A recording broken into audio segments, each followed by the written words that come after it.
What's up, everybody? Welcome to another episode of On the Mic with Michael Flix. Very happy to be back. This is going to be a very educational episode for all those that tune in. For me as well, actually. I've got Garry Gelfman from Collegiate Recruiting Consulting here on the show. Correct. Appreciate you joining me, man. Thanks, Mike. Thanks for having me. Absolutely. Mr. Gary's got all the info about recruiting, getting into college, D1, D2, D3, NAIA, everything. And he's here to break all that down and talk to us all about it. How you doing, man? Doing great. Thank you for having me. Absolutely. I actually met you last year at the 2022 Cream of the County. Met you out in the front, and I was like, I got to have you on the show. And you were like, yo, I need to be on your show. We've been trying to make it happen ever since, and I'm glad we're finally making it happen, man, for sure. Because Thank you. Like I was just saying, you got some stuff that all the athletes, and specifically the basketball players, definitely need to hear about, man. Right. Absolutely. How did you get into recruiting consulting? Short story. Okay. My daughter was a rower at San Diego Rowing Club, and she got recruited to row at the college level. She ended up being a lightweight rower at Boston University from 2017 to 2021. So I went through that recruiting experience with her. Then my son Frank, who's now at Stevens Institute of Technology, he'll be a senior this year. It'll be his third year playing basketball because that COVID year, they didn't really play basketball. Mm-hmm. He was interested in playing college basketball. So I went through with him the recruiting process. One thing I will say is the language is different, but recruiting's recruiting whatever sport it is. Little different time frames and little details, but it's pretty much the same. So through those two experiences, I was like, wow, why wasn't there someone to help me and help my kid go through this? Because I made a lot of mistakes, spent a lot of money and wasted a lot of money. Listened to people, hindsight I probably shouldn't have. Didn't know there was a roadmap, had no idea how to do this, or it was like, we'll just follow the lead and we'll try to figure out as we go. Mm-hmm. I wish someone would have been there to advise and counsel my kids and us as a family. And so I decided there's a niche. There's no one out here. There's no one who does this. I know one guy who does it, who I'm good friends with, and we partner up and we work with each other, who's on the East Coast for basketball, but there's really no one who does this. We all rely on, in basketball, the trainer, the high school coach, and the AAU coach. And that's great, but you need a village to get recruited. Mm-hmm. It takes a lot of people to help your kid get recruited for college basketball. Mm-hmm. So that's how I got in. So I started this in 2019 as my kid was going through it, trying to help one of his kids. And I've been doing it ever since then. A little bit of a fall off in 2020 and 2021 due to COVID, because there wasn't a lot going on and a lot of parents couldn't afford it. But it's really picked up in the last year and a half. Got you. How does it work for you? Like, you've developed relationships with coaches, or are you just familiar with the recruiting process? I learned from a variety of people. Okay. I learned from full-time, who actually suggested two colleges my kid never, he thought of one of them, but he didn't think of this other one.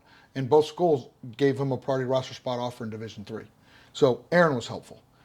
I learned we use a recruiting service, NCSA. Mm-hmm. We had a great recruiting coach. I learned through that process when my son was doing that. Recruiting coach. We actually had a guy who played 4 years at Berkeley, Cal, and then played in Europe, who actually helped us through the process. And I learned from what they did. They don't do it all, but part of aspects of my plan was taken from them.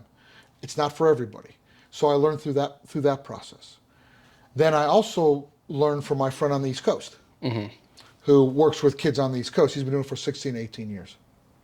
And that's who I learned from. I learned from him. So it was a variety of people that I learned through the process and decided I could do this. And why not start looking to help kids in San Diego? Got you. That's amazing. We appreciate you here in San Diego for that, actually. And those of you that don't know, I'm sure they're going to grow to appreciate it as well. Now, you said something that just stuck out to me before we dive into the whole minutia of everything. And this will probably be a good kickstart to that. You said a recruiting coach. Now, is that different from a recruiter, or is that the same person? What this program has is they have the salespeople who give you the sales pitch about why you should join NCSA, for instance. Okay. Then what is NCSA? Next Collegiate Student Athlete. Okay. And then it's a national recruiting service like Be the Beast, like CAA. There's a bunch of these national programs, and they're not for everybody. Mm-hmm. They do cost. Got you. They're not cheap. Mm-hmm. And so what they do is they hook you up with what's called a recruiting coach or a recruiting coordinator. And that person did an evaluation of my son. He played college, right? And it was good because it was an independent evaluation, which, by the way, you have to get someone independently to evaluate your kid as far as their skill set is concerned. We can get back to that later. But You're saying this recruiting coach was an independent person? Independent person. He basically evaluated. They do it on 6 stars. I think my kid was a 3.5 or I can't remember. And they look at the film and they evaluate. Then they talk to your kid. Depends what level you get, right? There's a basic level, there's a medium level, there's a high level, and it's very different now than it was back in 2017, 16 when we started. So he basically talked to Frank, talked about what his goals were. They're very academic oriented as an organization. It's not just about playing basketball, it's about academics, which is sort of my philosophy in my business. Is it's called the FIT, F-I-T, and we can talk about that later. There's 4 things that the kids and parents should consider. So they focus on that. And they just helped him through with a process where there's one person he could call if he had any questions. They would meet every so many months via phone call, and he would help him through the process. And if Frank had any questions about a school, or about was he doing this, or what camps he should go to, or what skills he should be working on as he was going through 9th, 10th, 11th, and 12th grade, that coach was there to help. And Frank's your son? And Frank's my son. Gotcha, Yes. gotcha, okay. Yeah. And so how does one become a recruiting coach? Is it still something like a passion thing similar to what you do, or? The recruiting coach, a lot of those guys played college basketball. Right. Division I, Division II, Division III, NAIA, and they're hired by these organizations Gotcha. to basically perform various skills and various responsibilities for the organization. Every organization is different how they use quote-unquote recruiting coaches. Now, specifically to a lot of this information is it can be applied to any sport that you're being recruited for, but a lot of this information is going to be specific to basketball players just because that's the world that, I'm most heavily enthralled in, I would assume you're most heavily. That's what my in business is basketball recruiting. Absolutely. Yeah. Absolutely. One thing that I already knew, I already assumed, but you said it, and this is your line of work, and it was like, it just makes perfect sense, but it always stuck out to me when I met you at last year's Cream of the County. You were saying, like, San Diego is not a Division I basketball recruiting town. It's more D2, D3. I have kept track over the last 10 years of how many kids have Division I athletic scholarships. I'm not talking walk-ons. We've had a lot of walk-ons, right? But I'm talking about actual Division I scholarships. Mm-hmm. That number from 2012 to 2022 is 5.5. That's it. Now, there could be a lot of reasons for that. Look, there's a lot to do in San Diego. Surfing, skateboarding, football, baseball. I mean, I've always felt like San Diego is known as a baseball town. We have a ton of Division I baseball players and guys who play in major leagues, in the minors. Then you go to football. Heck, I can think of Lincoln. I can think of a bunch of schools. We got kids going Division I all over the place in football. Basketball's down. That's just the nature. For whatever reason, that's what we are as a community. Mm-hmm. I'm not saying there's not Division I players out there. Right. There are, but we don't have the numbers. We're the 8th largest city, but we don't have the numbers. There's a lot to do in San Diego. I think that's part of it. There's just a lot to do. So I find I kept track pretty much for about 3 or 4 years of all the kids going to colleges that are playing whatever level of basketball. And I remember talking to full-time about this, and I would work with him to try to keep accurate numbers as much as possible. In the class of 2020, there were 44, 46 kids out of San Diego County that were playing at the next level. That was either Division I, Division II, Division III, NAIA, or JUCO. That was the most I had been able to keep track of. Is that 46? 46. Okay, only 46 though, right, that I knew of. And I'm pretty tuned in, and I would check with other people. Most of those were D2, D3, and NAIA and JUCO schools. I think that 2020 class, there might have been 6 or 7 Division I's, because that was Brandon Angel's group, a bunch of other people that year. But that was it. I mean, Kobe Sanders, I think, was that year. So that was it. So what that tells me is we have talent for kids who can play college basketball. It's just not at the D1 level. Mm-hmm. That's all. And that's okay. There's nothing wrong with that. Right. To me, it's not about, look, D1 is D1, right? But there are D3 players who can play Division I basketball today, who can play Division II basketball. There are D3 teams that beat D2 schools. There are D2 schools and NAIA schools that are being Division I. When I grew up decades ago, this was the difference.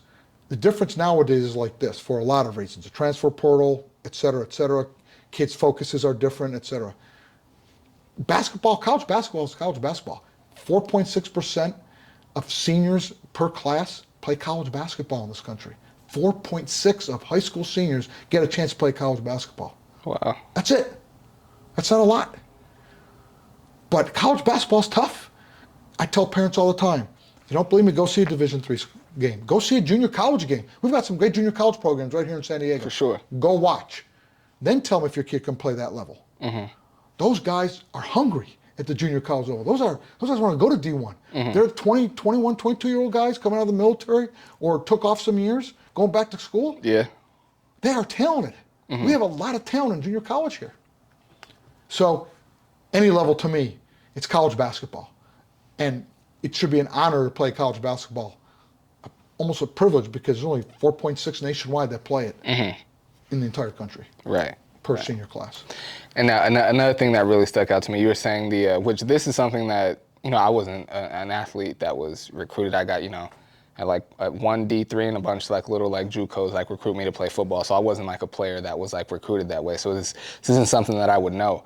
But you said that the recruiting process for each level is different. Extremely different. Explain that to me. Division I coaches, if you're a Division I player, they're going to find you for the most part. They just are, right? You have your live periods. That's dramatically being changed because, post-COVID and pre-COVID is a whole different recruiting environment, okay? But it's different, right? They're full rides. There's, is it 13 or 15, I can't remember the number, it's 13 or 15 full ride scholarships per Division I basketball program per year, okay? I think it might be 13 per year, okay? Those are annual renewals. That's why there's so many kids in the transfer portal. A lot of times the coaches don't renew their scholarships at D1, D2, but they're annual. Those are full rides, okay? Those guys are athletic. Look, I think it's an eye test thing. You can see a Division I player, in my opinion, watching basketball. Those guys never take a day off. Those high school players, no matter what happens, they might average 22 overall. They might score 14 that day and have 10 rebounds and 5 assists. They're on all the time. You can see it. They're athletic, their height, everything. That's what college coaches look for. Those come out and they make those offers. That's Division I. And for the most part, Division I, you're there to play basketball, except if you're in the Ivy League or the Patriot League. But that's Division I. That's that. Right? You don't need my help to get to Division I basketball. If you're talent, you will be found, in my opinion. Based on my experience, what I've seen, you will be found, as long as you're in the appropriate tournaments and you're playing for the appropriate teams. Nowadays, really, good independent teams you need to be playing for and true circuit teams because of the way the recruiting environment is. That's Division I. They're making offers now already to people who are in the class of 2025, right? They're finishing up the 2024s, and most of them already made the offers they want to make. Now kids are just deciding. So that's Division I basketball. Division II, they recruit.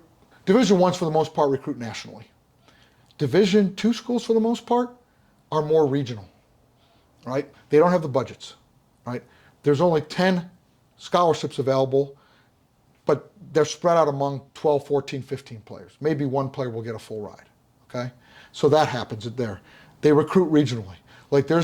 Point Loma might recruit some nationally, and some of the top schools do, but for the most part, the majority will recruit regionally. They don't have the budget, plus they can find the talent right there, right?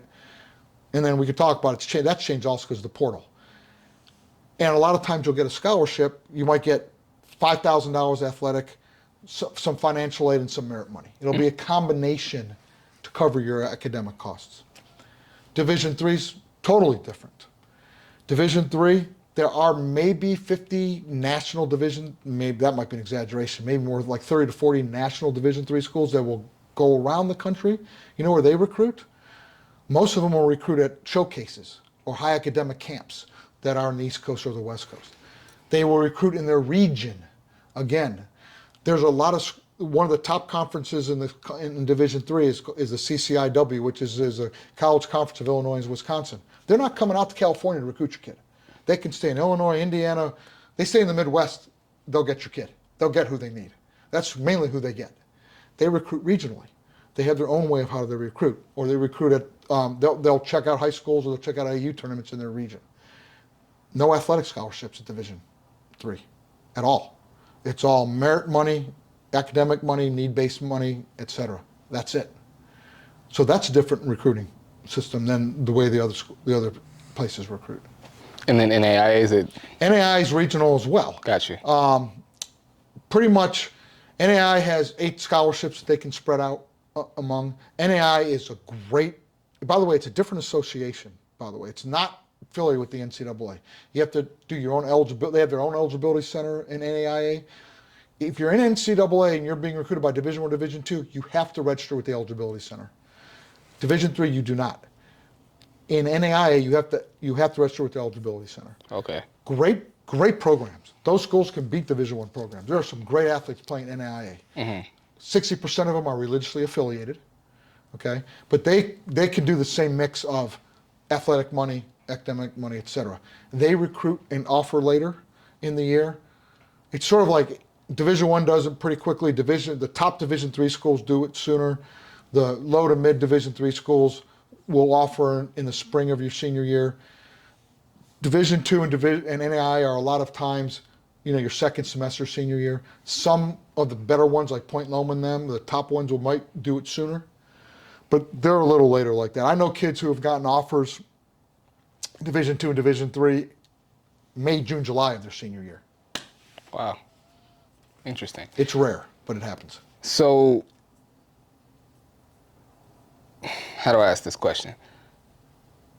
How soon then does the player and their parents come to realize what level they are?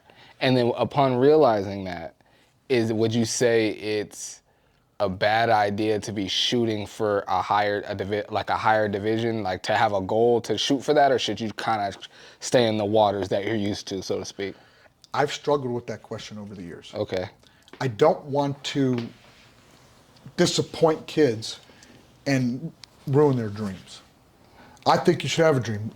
Now, I can think of 2 or 3 kids here in San Diego in the last few years that were told they weren't Division I. They worked their butts off. They're playing Division I basketball now. They either went to a boarding school or prep school, post-grad, or went to a junior college, and they're playing Division I basketball. Okay? But I think that's the exception to the rule. Okay? I think there comes a time where parents and players have to become realistic if they want to play at the next level. I don't think freshman year is it. I don't think sophomore year is it. I think you just grind and work on what you're doing. But I think when you're getting in your junior year, and, getting into your junior year, going then into your senior, you've got to, if you want to play at the next level, reality has to check in. There has to be some reality of what level you really are. The way to find that out is go to these showcases.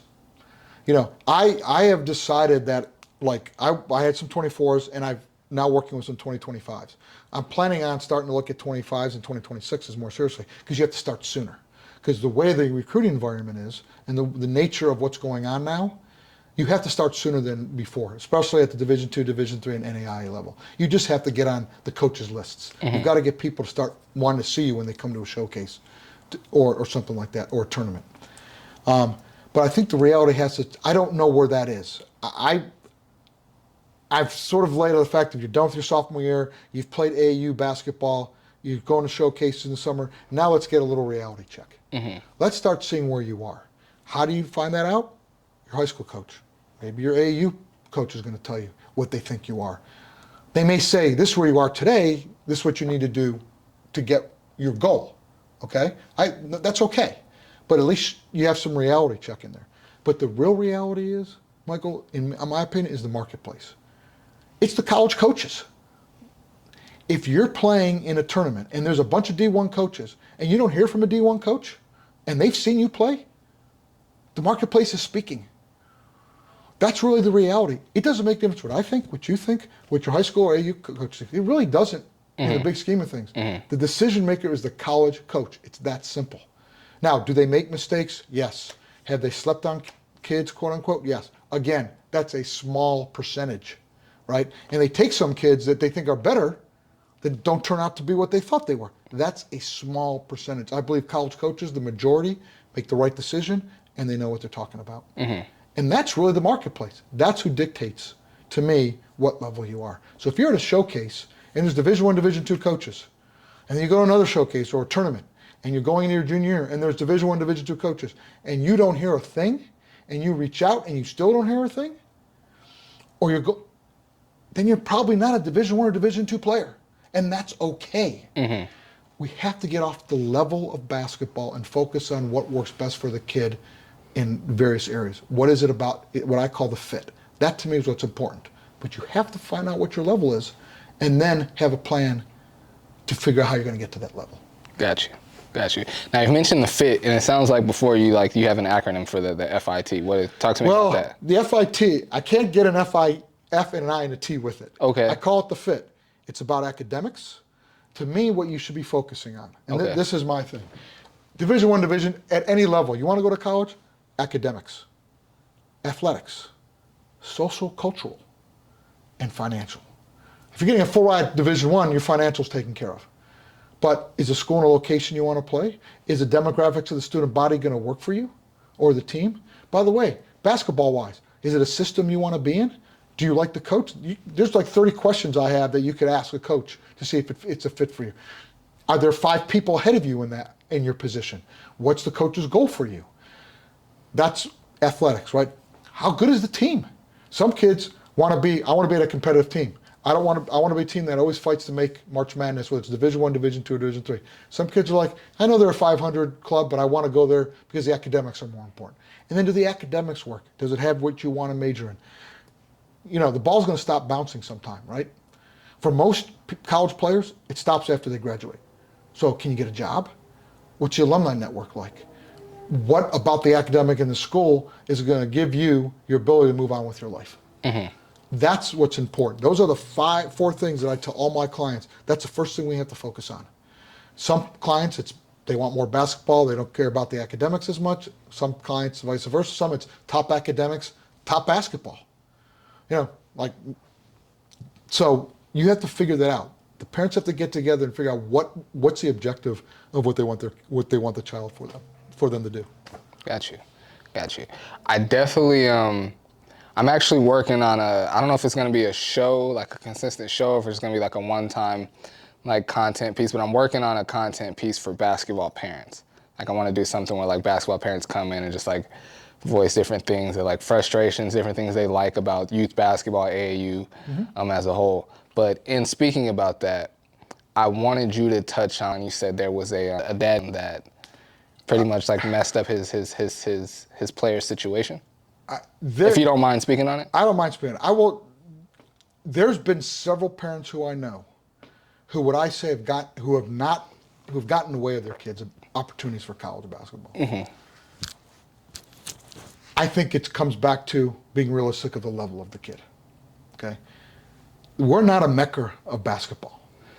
You want to go see what real good quality high school basketball, and look, we've got good basketball programs here. I'm not dissing. I know a lot of coaches in this town. I highly respect them. But go watch a Harvard Westlake, a Windward, Crossroads. I can give you a list of big-time Sierra Canyon, Colonial Centennial, and then compare it to what we see here. That's the first place, because most of those guys that play there are Division I basketball players or Division II. Can your kid compete with those people, with those kids? Let's just be realistic. We've got some unbelievable high school coaches here. Unbelievable. I mean, the majority, in my opinion, do a stellar job in this community. They don't get enough credit for what they do. Agreed. At all. The time they put in is unbelievable for the pay that they quote unquote get. Agreed. And we've some very quality, good programs here. And we've had Division I players. But I know of situations where a parent, and this is sort of a combination of a couple, basically felt like their kid was a Division I player. They had no Division I offers. They were playing in front of Division I kids, but in their mind, they were a Division I player. Why I got into this business was I want to help kids. And I was tired of seeing a lot of players in this town who should be playing at the next level, not playing at the next level, whether it's junior college or above. And I did some research, and I found out You know, some of the parents would say, yeah, I made a mistake, I interfered, I thought my kid was this, I should have backed off and let him pursue his own dreams. So I've had parents who basically would argue with me, well, he hasn't been exposed. He hasn't played in front of the right group. He's telling you he's a Division I player. He beats this guy one-on-one. And all those items. And so what I end up finding out, some of them end up at a junior college, and then they're done. Some don't even play college basketball. Because the parent either was not realistic, and listen, I was a parent of 2 athletes. And I had some very good mentors and high school coaches and AAU coaches who told me, back off. It's your kid's ride. Your kid will figure it out. Believe it or not, they will do what it takes to get to the level that they are. And they will figure it out. Back off. What I'm asking parents to do is trust your child, support your child. You know, if you got to pay for this trainer or whatever, weight trainer, I get all that. But don't instill your viewpoint of your kid being this level onto them. Because the person that matters is the college coach, and it's what they think. It's not what we think as parents. It's what the college coach thinks. We may not agree with them, and that's fine. But like I said, playing college basketball at any level is a great experience. It is hard. It is 10 times harder than playing high school basketball. And it's a privilege and an honor. And you should be proud of your kid, whether it's JUCO, Division III, NAIA, Division II, Division, I don't care. You should be proud. Let them do that journey. Because we had parents whose kids are not playing basketball now that I literally know they were insisting they were this level and they just weren't. And they just never got it. And then people have moved on. And in today's recruiting environment, it is very difficult to get recruited for college basketball compared to pre-COVID. There was a kid who basically was, in my opinion, an unbelievable player, athlete, academic person, I mean, community service person. This kid is a star, okay? Dad thought Division I. Kid was definitely mid-high level Division II player without question. That wasn't me. That was opinions of coaches and opinions of high school coaches. I mean, great kid. Dad insisted he was Division I. Said he didn't play in front of appropriate level people. Wasn't exposed with the programs he played for. He was at a tournament where there was a specific scout that's nationally known that was writing a report on this kid, on the players. We would only write the report on Division I players. Did not write this player up at all. Tells me he's not a Division I player. Ends up going to junior college. I think we did not want. I'm not sure if he's back at that junior college or not.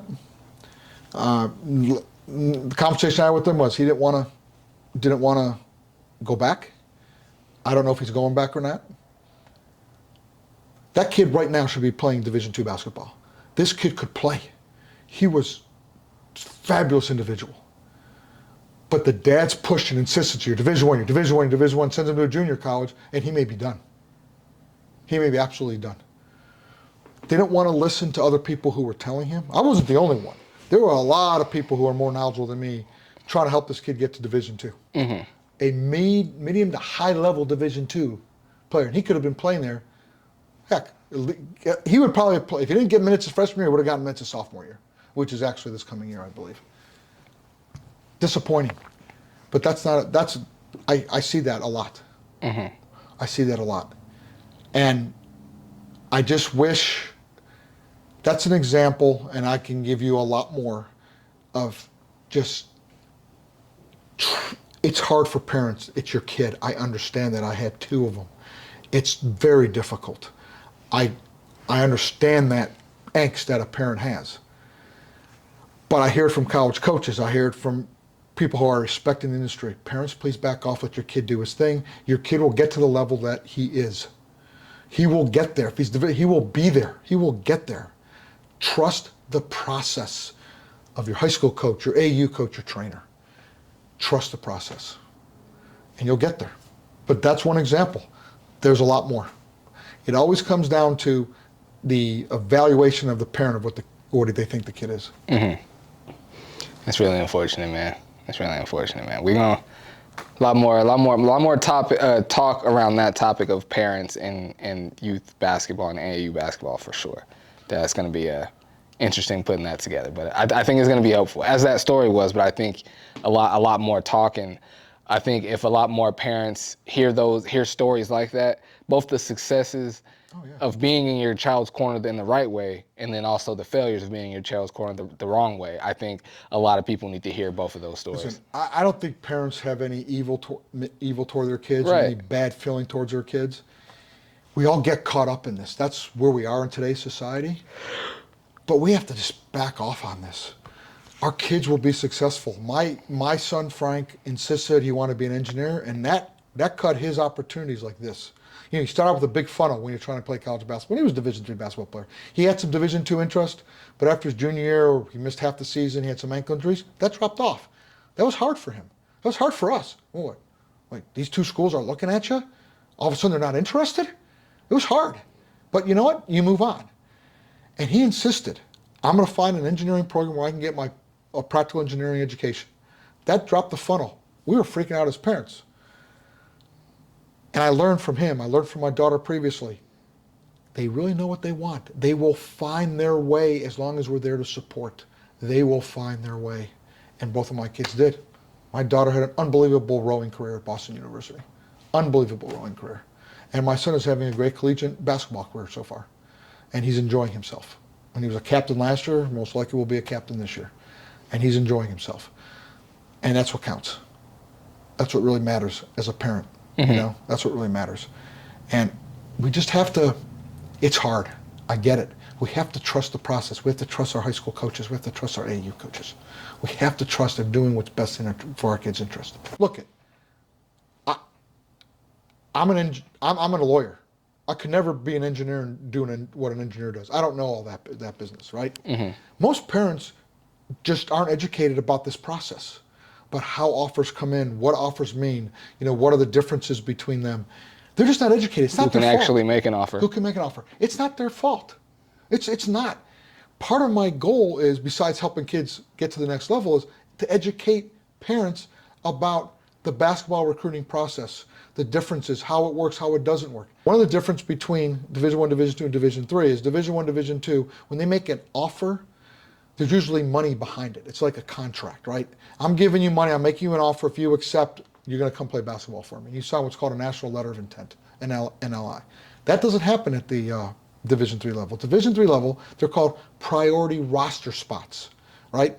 Now, there's roster spots and there's priority roster spots. Some schools give priority roster spots. The reason why they give priority roster spots is that coach saying, I know that over the years you're going to be here, you're going to be an impact player for me. I want you on my team. Roster spots are, hey, listen, I've got some room on the bench. I need, I'll help you. I know you want to go to school here. You're a good guy. You had a good high school career. I don't know if you're going to be an impact player for me. You're probably not going to get a lot of playing time, but you can be on the team. You can support the team. You're a person I want around my team. Those are called roster spot offers. That's the difference between Division I, Division II, Division III. Let me ask you this. Does bouncing from AAU program to program or high school to high school, how does that affect your recruitment? So if you're on a shoe circuit team and you're a top 250, they don't care. Right. They want you. You're a great player. Right. I had a situation where a coach, when my son was on an informal visit to a school, the coach asked us about a player in San Diego and didn't understand why their senior year they went to another school when for their 9th, 10th, 11th grade year they were starters on their other school. And of course we didn't, I didn't know anything about it. I didn't know the reason why. But the coach said, if they do that going to the senior year, what are they going to do to me if they don't like playing for me? That was a Division III coach. So I would say if you're not a 4-star or 5-star basketball player, bouncing around is not good. From my experience talking to college coaches, especially at the D3 level, I've heard that.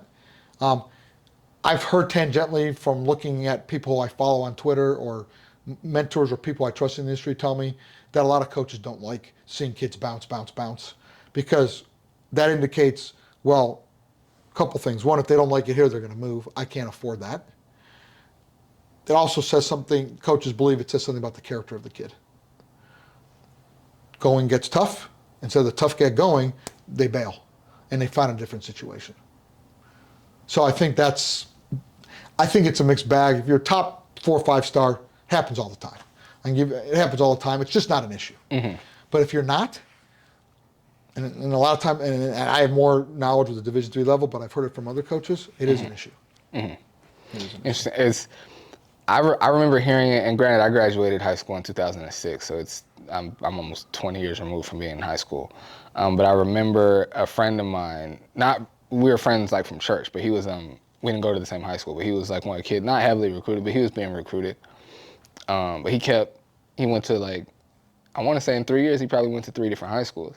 And one of my friend's dads said, it's like, ain't no coach trying to follow him around to all of them schools? And I remember thinking like, that's always been a thing, because like, again, I wasn't a kid that was recruited like that. But hearing that as a middle schooler, I remember thinking like, is that true? Like, if a kid is being recruited and you keep bouncing around, like, is that hard to track for college? That's probably not hard to track, but it's just the mentality that comes with all the moving around. That makes a lot of sense. But you're a 4 or 5 star.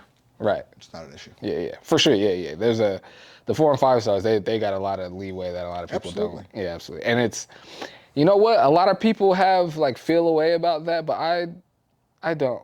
Like when you're the top of and it's not just in basketball. It's music, anything you do. If you're the top of the top, there certain rules don't apply to you. I do not have a problem with that. Me neither. I do not have a problem with that. Me neither. Now, I think if you're not that kind of star, mm-hmm. yeah, I mean, the rules are different, but that's life, right? Mm-hmm. It's life in anything, right? Yeah. It is what it is. Just don't do it. Yeah, for sure. Yeah, absolutely.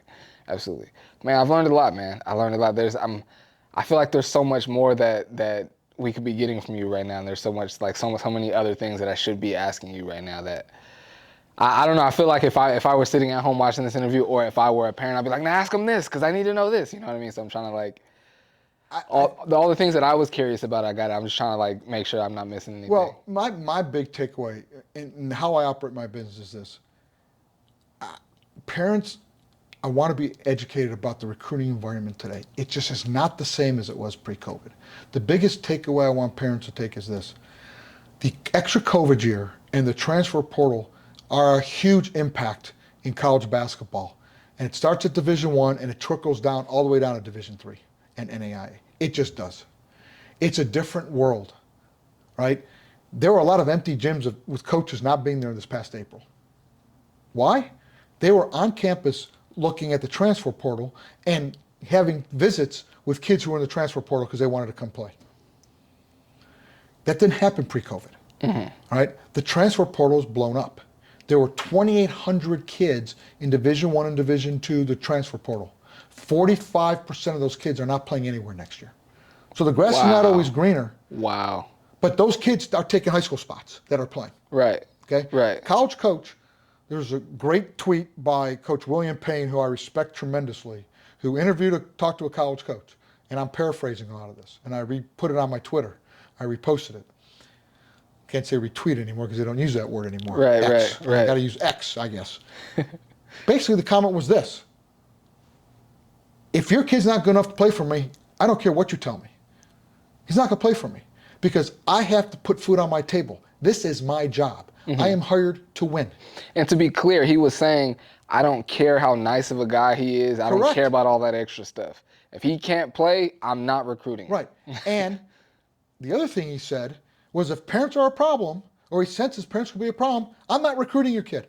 Your kid could help me win, but if you're a problem, I'm not recruiting him. I have heard of kids in football and in basketball who have lost opportunities because of the parent. Because the coach was in the stands, parent didn't know it.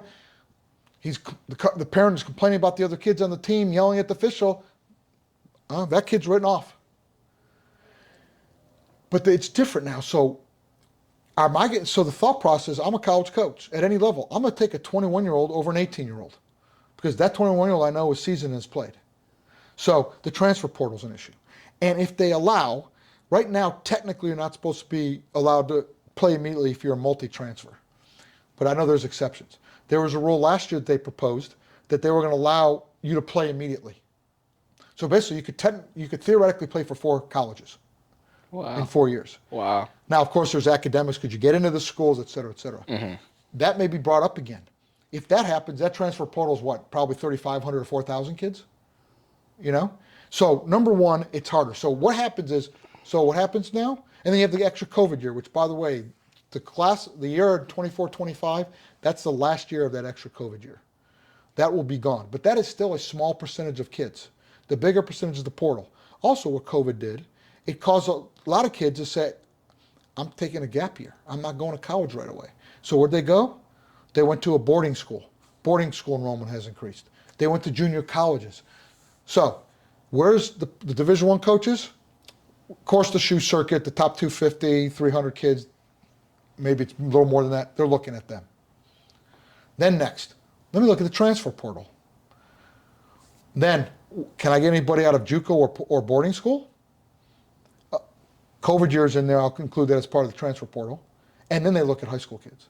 So if the Division I coach is filling their team up with Division I transfers or Division II transfers or boarding school kids, they're not looking at a high school kid. NYU, a Division III school, they just had a recruiting class of 4 players. Is it 4 players? I think it was 4 players. Yeah, 4 players or 6 players. I can't remember the number. 2 are grad transfers because from Division I schools, by the way.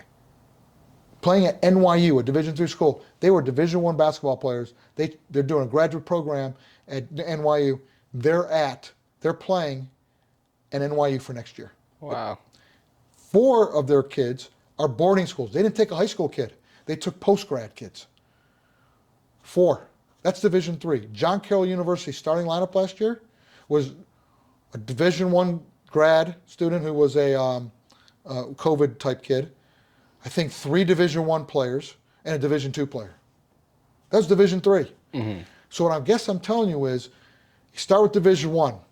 Those okay. Then Division II says, okay, what portal guys did Division I not take? They're taking Division I kids. Okay, they're what I call blowbacks. Okay. Yeah. Then and then the Division III is like, well, let me see what grad transfers I can take that are Division I, Division II players.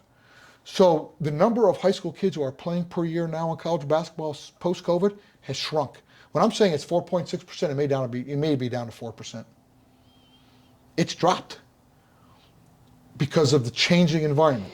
Because coaches are here to win, and they're going to take a 21 or 22-year-old over an 18-year-old. Whether it's fair or not, it's a whole different conversation we can have. That's a whole different conversation of what does that mean for the future of college basketball.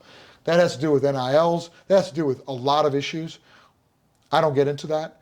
The reality is, it is hard to play college basketball at every level because every level it's dropping down. You're getting Division II kids playing Division III, Division I kids playing. You'll get rid of the COVID year after, not this year, after next year, but you'll still have the transfer portal. You'll still have a lot of kids in boarding school. You'll still have a lot of JUCO players. That's still going to be there. I don't know how long that's going to last. Let me ask you this, and maybe, I don't know, maybe you do, maybe you don't know. Coach J.D. Lester from San Diego State, I had him on the show, and he said, he said that San Diego State still does the majority of their recruiting from the high schools, and he said, so they'll recruit their team with high school players, and they'll plug holes with the portal. So if they need a shooter or a slasher or a big, they'll plug it with the portal. What percentage of schools do you think are still doing that? I don't know. Yeah, okay. I have no idea. I don't know how that works. I mean, you look at Duke and Kentucky, they still get their high school players. But we're also talking shoe circuit guys, right? We're talking Rival.com 250, 300, ESPN's 300, you know what I mean? That's who we're talking about, right? That will exist for, San Diego is a top program. They almost won the national title last year, right? But they do get junior college guys or transfers to fill specific needs. I don't know the philosophy of all the Division I schools. Right.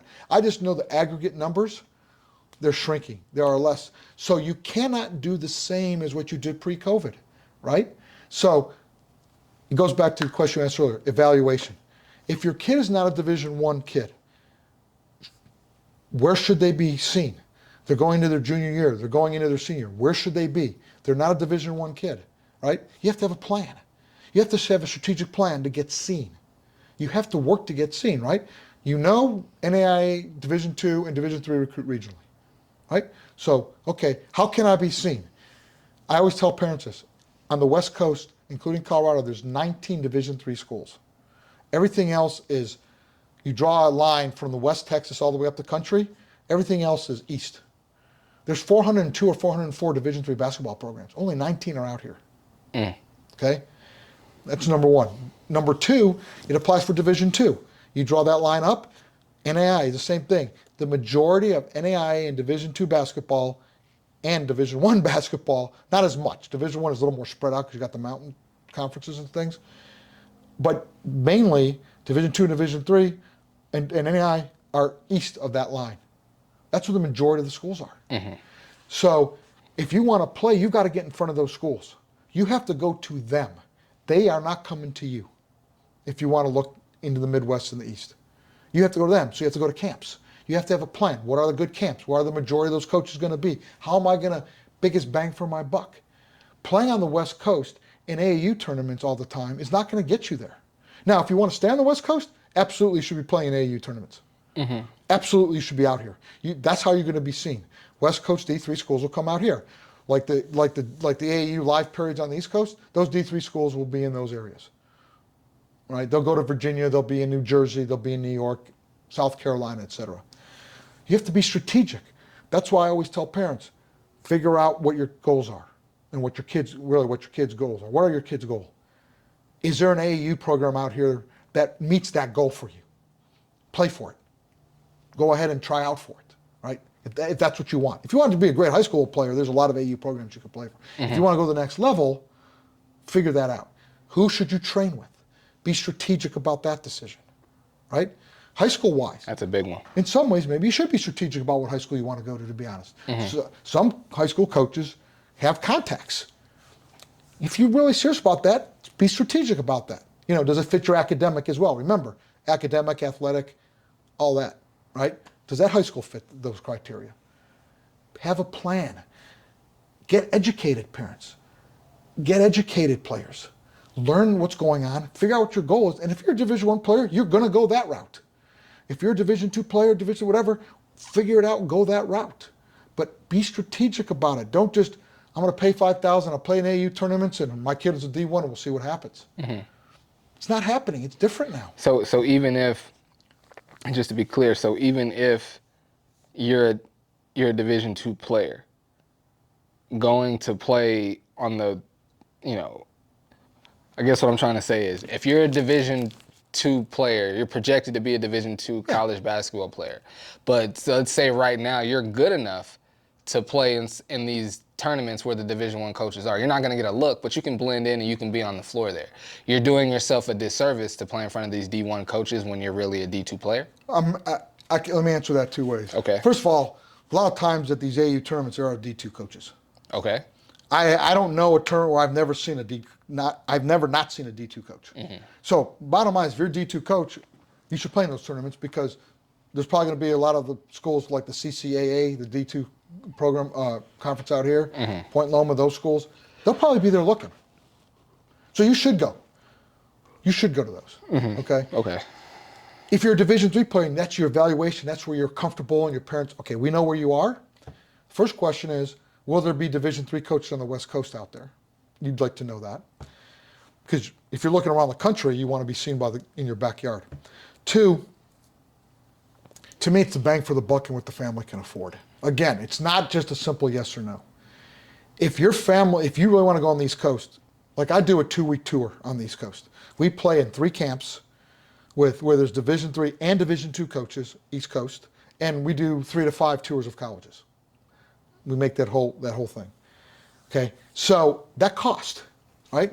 So you got to weigh the costs, right? My son did not play live period July.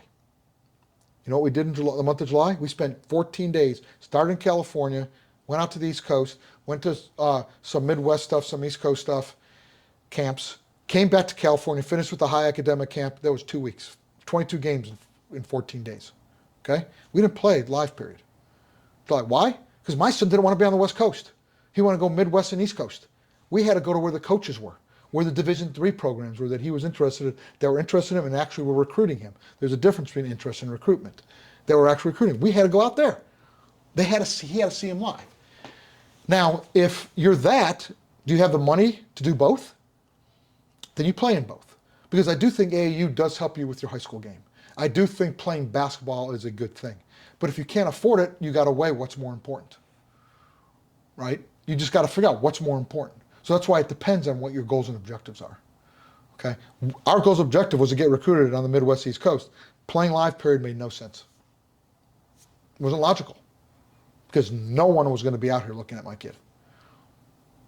They weren't going to fly out here just for my Frank Gelfman, right? Mm-hmm, mm-hmm. They don't do that. They have limited budgets. And by the way, budgets have been reduced since COVID, right? Division IIs don't have the money they used to have pre-COVID. There's a lot of schools that have gone out of business at NAIA and Division II. One locally here, San Diego Christian, NAIA school, which, a decade or so ago was winning the NAIA championship, if I'm not mistaken, right? Yeah. They don't have a basketball program, right? COVID hurt a lot of schools, so their budgets are tight. Division III schools' budgets are tight. They can only spend money so many places. I just got a call from a college coach. Should they come out to California to recruit, or should they go to Virginia? They're an East Coast school. So what's your budget? He goes, well, it's a stretch. Go to Virginia, right? Because he was asking me about some players out here, and I said, how many do you have? He goes, a lot more. I said, you should go to Virginia, right? I wanted to help the California kids, but the reality for the school, it made more sense, right? So it depends. Again, Michael, comes down, you have to have a plan. You really have to be strategic about how you get recruited today because it's just a lot harder. The numbers aren't there, less high school kids overall, I'm talking the big picture, and schools don't have budgets and it's a different environment. And so you've got to be strategic about it. And parents just have to get educated. I believe once parents get educated, they'll make the right decisions. They'll help their kids. They'll get supported. It's all about informing and educating parents. I was about to say the information is the biggest, and I think that's the two biggest things that I would say. Like if I were a parent watching this, like me personally, if I had kids in high school, I would be watching this interview with a notepad out. But my two biggest takeaways from this interview would be that, to understand that it's different for each level, but then also the bigger thing is have a strategy to be recruited. Don't just, you can work on your game all day and night. You can get as good as you want to get. And that's probably the most important piece. Correct. Like you got to perform. But also with performing is, like you said, you have to be strategic in every facet of it with your trainer, with your high school, with your AAU, with everything. Correct. With everything. And the thing I will say is this, and I said it earlier and I'll repeat it again.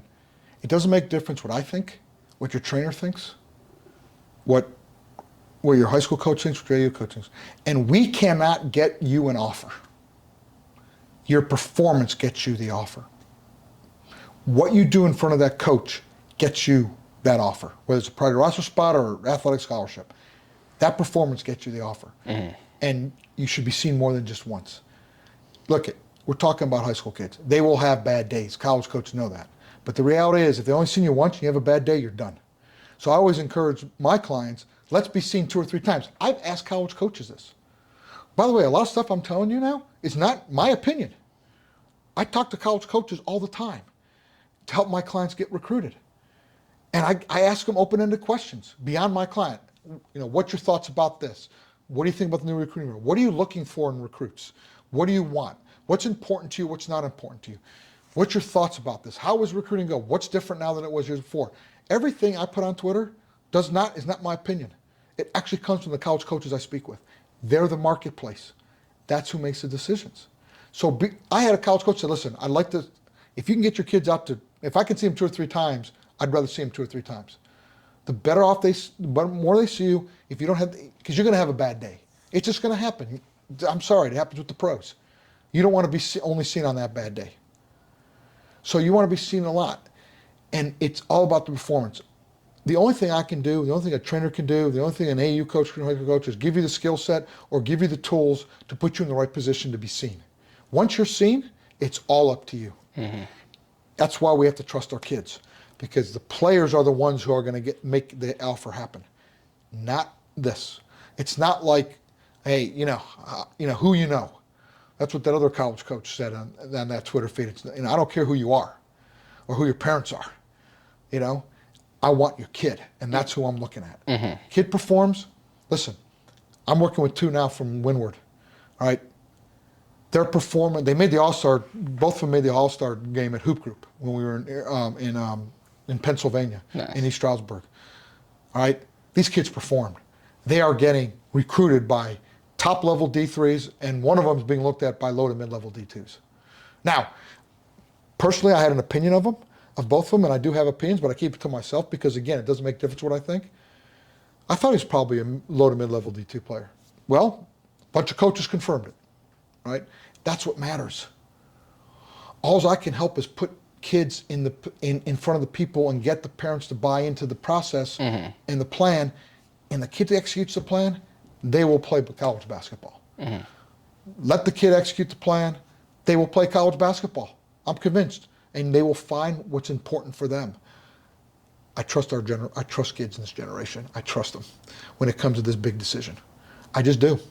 We just have to be there to support, and I'm barking up, repeating the same thing, but that's what's important, is have the plan, trust your kid performs, it will happen. And don't compare your kid to somebody else. Players, parents, I don't care if that kid's a D1 and your kid beat him on a one-on-one in a game. So, that doesn't make your kid a D1 player. Kid could play probably college basketball, but doesn't mean they're a D1. If that kid's a legitimate D1 just because you had a better game than them, doesn't make your kid a Division I player. Sorry to tell you that. It doesn't happen, right? So don't go off on that, right? Just let your kid be your kid. Let them perform. They will get where they're going to be. I'm convinced of it. And it works. Step back and enjoy the process because it goes fast. Support them. Do what you can. And players, don't compare yourself to the other person.